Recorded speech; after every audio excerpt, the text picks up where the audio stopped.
il primo, avanti il secondo, avanti il secondo, avanti il secondo, avanti il secondo, piano il primo, avanti il secondo, piano Paolo, piano, avanti il secondo, più veloce il secondo, piano, piano il primo, Cugnini avanti.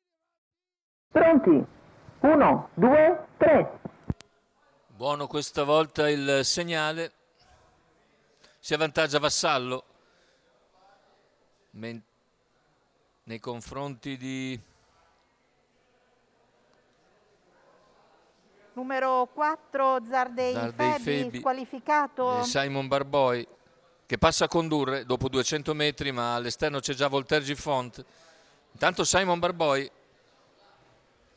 la via di Lena, ma non tarda a progredire Voltergi Font, che dopo 400 metri ottiene il via libera da Simon Barboi e quindi nuovo leader dopo 450 metri, affronta la piegata in vantaggio, netto favorito Voltergi Font su Simon Barboi, poi Vassallo, via via tutti gli altri in lunga fila indiana. Completati intanto 44,6 i primi 600 metri di gara. I cavalli che stanno per completare il giro.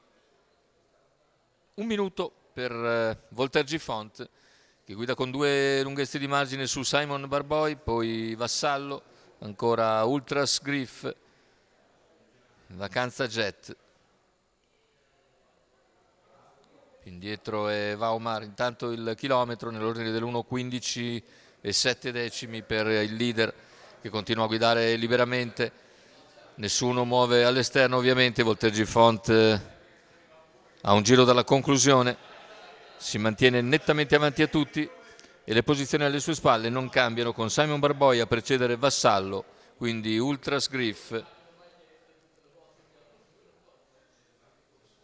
Uragano, Spritz. Intanto 600 alla conclusione, con Voltergi Font che aumenta il proprio margine di vantaggio. Intanto c'è la progressione di Ultras Griff.